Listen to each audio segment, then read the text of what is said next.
Hello, welcome back to Atlas Within. I'm Andres. In today's video, we're going to be talking about types of training that you can do when you are short on time. So this is basically what I've been doing and what they are, how they save time, and how you can maybe incorporate into your training. In addition to this, I will talk about types of reps you can do to take you to failure. That's very useful if you do want to use lower weight or higher reps, or in general you just want to push the muscle to failure or past failure in some cases. And then last but not least, I will talk about doing more weight versus doing more reps, and essentially what the pros and cons are of those two different styles of training, and how that is something I am mindful of, and how I've tweaked things throughout the years to better accommodate essentially how I'm feeling, what my body's like, what my body's capable of doing. To begin, I would like to talk about types of supersets, beginning with the superset into triceps, into giant sets. Now, supersets at the base level is basically doing two exercises back to back. Now you can either do opposing muscle groups. So as an example, you can do a push-up followed by a row. Very different muscle groups used in both those exercises, but you do those back to back. And why that's a good thing, or why that helps and works, is because whilst one muscle group is resting, you're exercising the other one. And then you take a break, and then you do it again. And it's really great because it means you can keep going and you save time. There are other ways to do it, which is also doing the same muscle groups, but from a different angle. So once again, as an example, let's say you do a pull-up. You follow that with a row. So you've got vertical pulling followed by horizontal pulling. Same muscle groups, but because the angle changes, there's different emphasis and different fatigue levels that will apply as you switch between them. That's quite good. And then there's the last set that you can do, the last combination, shall we say, where you just use completely different muscle groups. So as an example, I might do some squats and then do some sit-ups. Completely different muscle groups. Once again, whilst one muscle group is working, the other muscle group is resting. And that is the base of doing supersets. And that feeds into then trisets. So supersets are 2 exercises.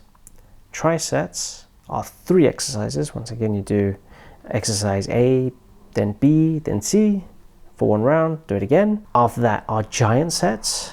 Giant sets are basically 4 or more exercises back to back. So you do exercise A, then B, then C, then D, then maybe E, F, or the alphabet if you want. But essentially that's different types of sets that I personally utilize because it just saves time, it keeps the level of intensity up, and as I'll explain a bit later in the video, it allows me to push myself without having to use a lot of volume, shall we say, and potentially a lot of weight, which for me works well. Maybe in the past I would have done it differently, but now, especially with my time constraints and obviously not being in the best physical shape as I used to be when I was younger, this really helps me. And I also find the benefit of it is that you do build up a level of cardio and resistance. I mean, it is resistance training, but this is like another level which you wouldn't get if you just did the normal straight sets. So straight sets are just when you do, let's say, bicep curls. You do your first set of, like, say, 15 reps, you rest, you do it again, 15 reps, another set, and so on until you're done with all the sets. That's a straight set. So you're doing one exercise for all the sets, all the reps and all the sets in one go, and then you move over to the next exercise. That's really good for building muscle because you can focus specifically on a muscle and you're not fatiguing yourself by trying to do other exercises back to back. So it has its place, definitely, and it depends on your goals that you want to do. So if you do want to focus on muscle hypertrophy to a higher level, and why I say high level is because that works really well if you're a seasoned builder, because you can really fine tune and you can really feel the difference if you're just focusing on a particular muscle group or muscle when you've been doing it for a long time. But if you're just starting out and you're getting into fitness for the first time and you're building up your own level of fitness, these types of sets like supersets, trisets, giant sets, they're really great. I think they're a time saver. They push you to your limit with very little reps or weight or even sets, because you're just not allowing yourself to rest as much. So by default, the body's having to work a lot harder during a shorter amount of time. So yeah, those are what those types of sets are. Like I said, you've got supersets, trisets, giant sets, depending on how many exercises you want to do back to back, depending on the time that you have, time constraints you have. One of those, or maybe a combination of those, would be, or it is very useful to yourself or to many people that are just looking for a high intensity workout that you can do in a short period of time, and you do get a lot of benefits from it. Like I said, you build resistance from it, you build cardio, you build strength as well, and you do build muscle, don't get me wrong. It does happen, you will have that adaptability, especially if you're just starting out. So yeah, I think just pros, to be honest, with these from my perspective. My personal preference or style of training is this back-to-back exercises. So that's the sets, the style of sets you can do. Moving on to the type of reps that you can utilize when it comes to pushing yourself beyond failure, and you can incorporate this once again into these types of sets. I think you can incorporate all of them, or maybe at least some of them, but beginning with negative sets. So for example, if you're doing an exercise, let's say you're doing a pull-up and you are, say, doing 15 reps, you've done 12 just about, but you really are struggling to do the last 3. What you do is essentially you kind of jump up, so you're in the top position of the pull-up, and then you slowly lower yourself down, and you do that for the 3 reps basically, and then you have your 15 reps, but you've also pushed yourself beyond failure. Now, why negative reps? Because the eccentric portion of the movement of any muscle, in that position, the muscle is actually stronger. So you may find that, for example, when you're doing a bicep curl, when you're bringing the dumbbell up, if you're using dumbbells, is harder than when you're lowering it, because you can actually lower it with a much more controlled movement. And it is basically a case that the muscle is stronger when it's being lengthened from that perspective. So negative reps, a good way to, once again, push yourself when you're feeling that you just can't quite get those last reps, and as a result, you will grow. You will get better, you will get stronger, potentially have more muscle in the long run. Moving on to Myoreps. So Myoreps is something I've been using a lot with my workout at the moment. So Myoreps are basically, now once again, I think I'm using a variation of it, because if I understand correctly, Myoreps or Myorep matching, the basis is that the first set you do a number of reps. I think you probably do as many as you can. So let's say you do 15 reps of, let's say, push-ups in the first set. The goal is for every subsequent set, so say you do 4 sets in total, so sets 2, 3, and 4, you've got to do 15 reps.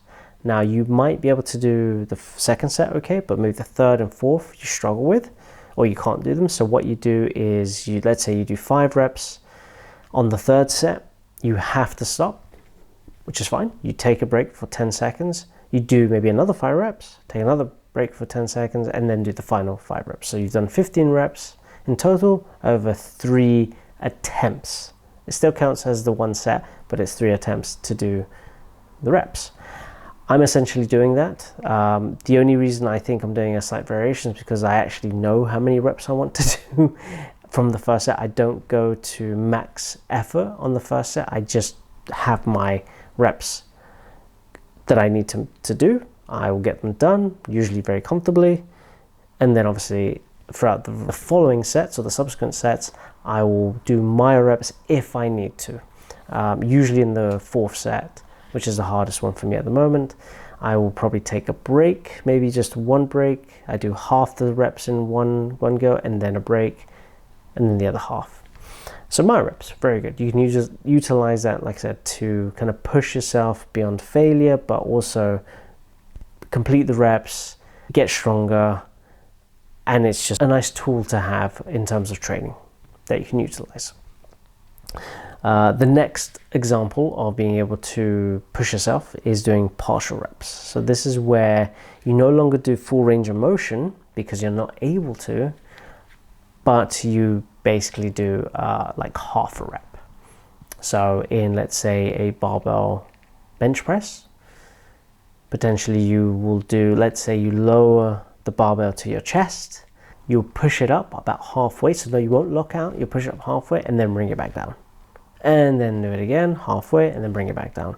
Those are partial reps, and essentially just do it for the amount of reps that you have remaining. So if you have to do 15 reps, you've only done 10 full reps, the next 5 reps will be partial reps. And once again, this keeps you moving, it keeps the muscle activated whilst not having to put it under so much tension that you can't actually complete the rep.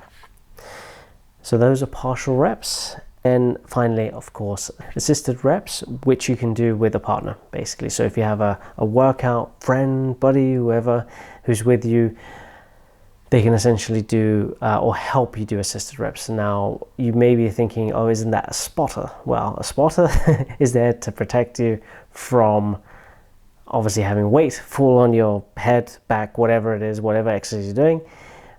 But with someone that's there to help you with the reps, they will, once again, they will assist you by helping you carry the weight ever so slightly, because it allows you to push you through failure, essentially. You could potentially do something like this with maybe a setup of bands so that the weight is being pulled. Here's a better example. If you're doing push-ups and you can't do any more push-ups, you can maybe hook a band, like a resistance band around your chest, hook it to maybe a bar if you have one, and then when you're going down, obviously the band is going to stretch, it's going to start applying a bit of force upwards, and then that will help you come out of the bottom position to complete the rep. So that's an example of assisted reps, when you're not having someone do it, but you have equipment do it for you. So those are the types of reps that you can use to push you, like I said, through failure, so you can essentially complete the sets that you're doing and effectively get stronger. The last bit I wanted to cover was weight versus reps in terms of when you're planning your exercises and your routine, do you go heavier or do you apply more reps?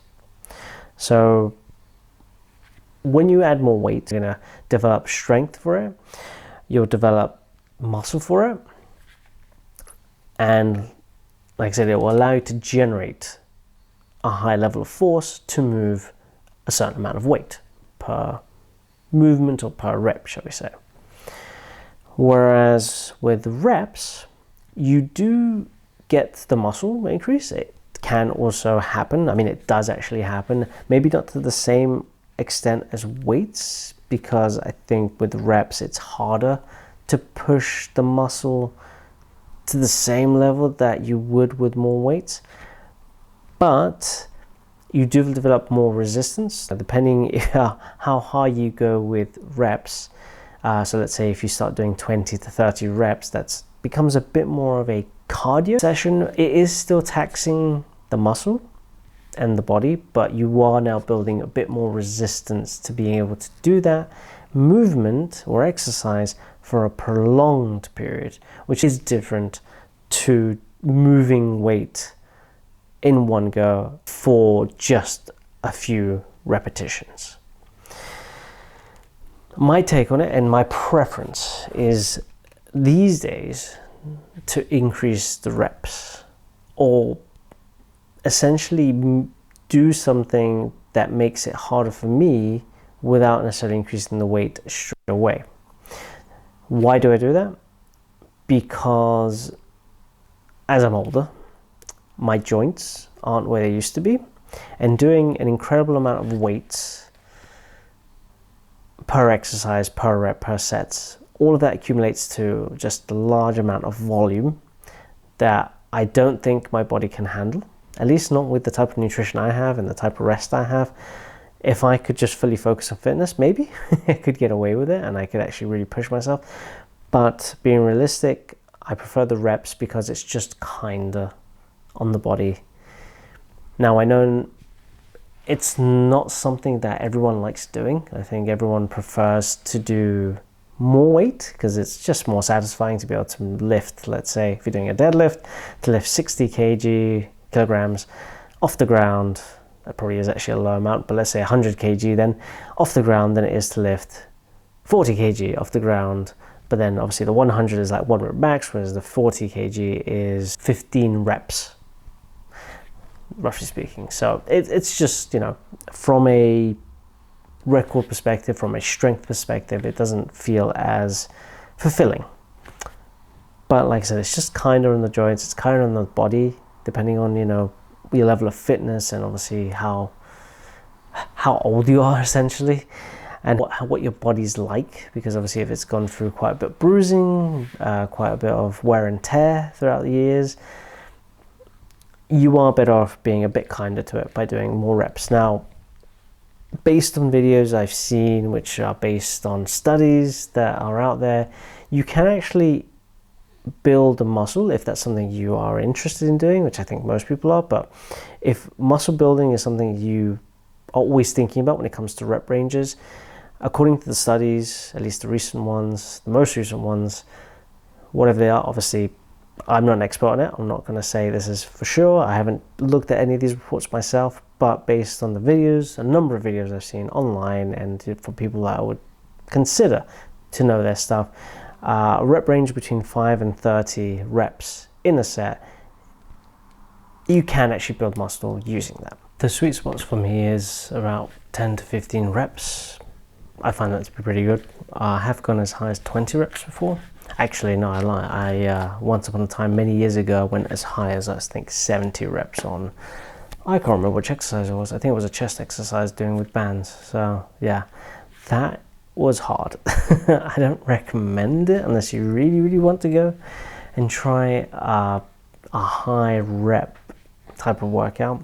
You do get an insane pump and burning sensation in the target muscle for doing those reps. Worth trying if you've never done it before, but you know, if you want to keep it normal, you want to keep it a bit more as per the standard, as I would say, well, personally, like I said, between 10 and 15 reps seems to work really well for me. It's high enough to be taxing, but not low enough to feel that I need to have more weight on it. It keeps things a bit simple, a bit easier for me to follow, and that's just my normal workout range. Now, I do know that you're meant to change it to obviously give your body different stimulus by increasing or decreasing the rep range, decreasing weights, but I find, you know, personally that I can just stick to it unless I really need to, or I feel like I need to take a deloading session, so we say, where it's a bit easier. I probably will keep the rep range in those levels, and that works quite well for me. But yeah, that is all for this video. If you do have any comments, any questions you have about anything I said, I think I've covered a fair bit today in this, in terms of the different types of sets, the different types of reps, and then obviously the weights versus reps scenario.